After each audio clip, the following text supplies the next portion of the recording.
બોલીએ શ્રી પૂર્ણ પુરુષોત્તમ ભગવાનની જય. આજની વાર્તા તાવડી અને તપેલી. એક ગામમાં બ્રાહ્મણ અને બ્રાહ્મણી રહેતા હતા. બંને સંતોષી હતા. પ્રભુ ભક્તિના પ્રતાપે તેમને 6 સંતાન હતા. તેમાં 4 દીકરી અને 2 દીકરા હતા. આમ તેઓ વસ્તારી હતા, તો પણ શ્રાવણ માસમાં વ્રત કરતા હતા અને પુરુષોત્તમ માસમાં નદીએ નહાવા, કાંઠાગોરની વાર્તા સાંભળવા અને ઘરે આવીને એકટાણું કરતા.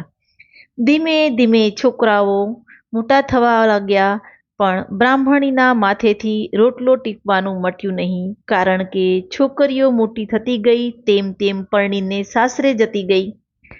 પુરુષોત્તમ માસમાં બ્રાહ્મણી વ્રત કરતી, પણ રાંધવાની કડાકૂટથી કંટાળી જતી હતી.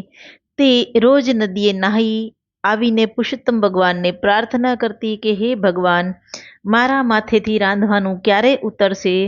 જો આ વ્રતના મહિનામાં તૈયાર જમવાનું મળતું હોય તો આરામથી એકટાણું કરી અને તારું નામ લેત.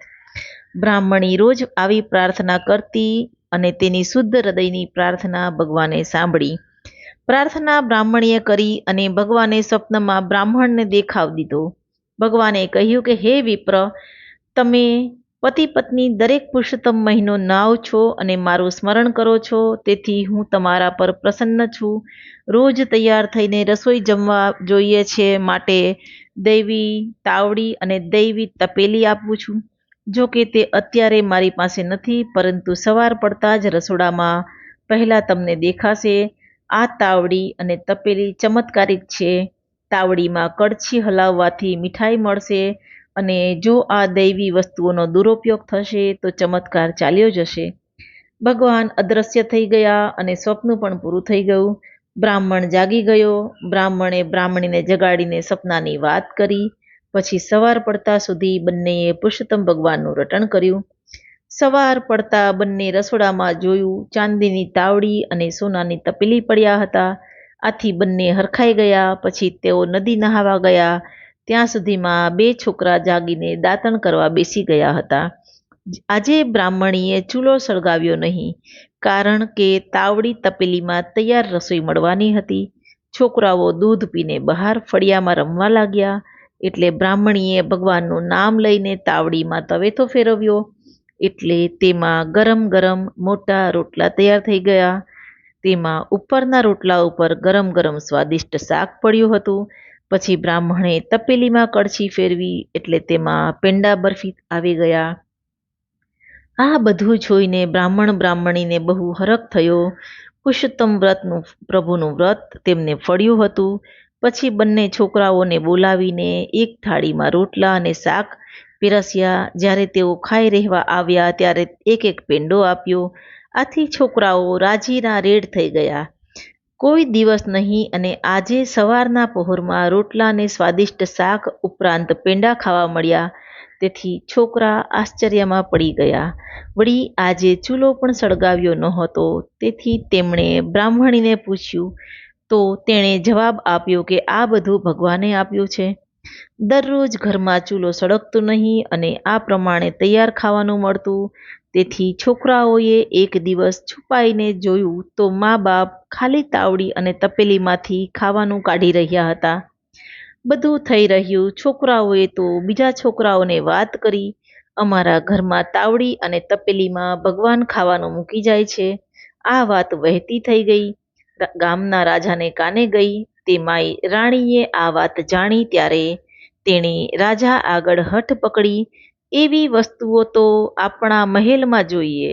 જ્યારે ઈચ્છા થાય ત્યારે મનગમતી મીઠાઈ ખાવા મળે, માટે પ્રધાનને મોકલીને એ વસ્તુઓ મંગાવી લ્યો.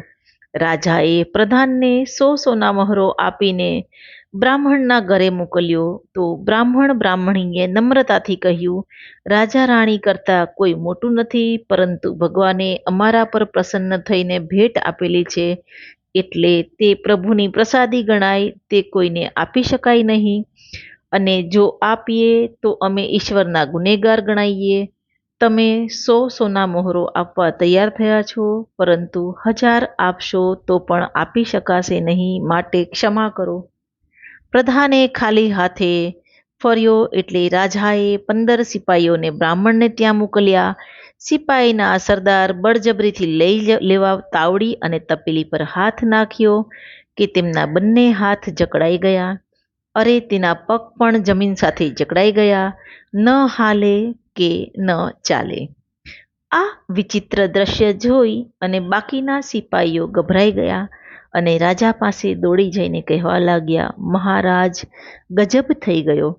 અમારા સરદારના હાથ પગ બ્રાહ્મણના ઘરમાં ચોંટી ગયા છે. તાવડી અને તપેલી લેવા જતા તેમની આ દશા થઈ છે. આ તો માન્યામાં ન આવે એવી વાત હતી. તેથી ખાતરી કરવા રાજા પોતે બ્રાહ્મણને ત્યાં ગયો અને તાવડી તપેલી પકડવા જતા તે પણ સાથે ચોંટી ગયો. ધીમે ધીમે આ વાત નગરમાં ફેલાતા આ ચમત્કાર જોવા ગામના લોકો ટોળે ટોળે બ્રાહ્મણના ઘર આગળ જમા થવા લાગ્યા અને બધા ફાવે તેમ વાતો કરવા લાગ્યા. મહેલે ખબર પડતા રાજની રાણી દોડી આવી. તેણે રાજા અને સરદારની હાલત નજરે જોઈ અને તે વિચારમાં પડી ગઈ. તેને લાગ્યું કે જરૂર આ ભગવાનનો ચમત્કાર છે. તેથી તેણે હાથ જોડીને બ્રાહ્મણીને કહ્યું કે જે વસ્તુ ઉપર અમારો અધિકાર નથી તેના ઉપર અધિકાર જમાવવાની અમારી બુરી દાનતનો પરચો ભગવાને અમને બતાવી દીધો. એ અમારી ભૂલ હતી અને તેના માટે તમારી ક્ષમા માંગુ છું. તમે ભગવાનના ભક્ત છો તો ભગવાનને પ્રાર્થના કરો જેથી મારા પતિ અને સેવક ગેબી સજામાંથી મુક્ત થાય.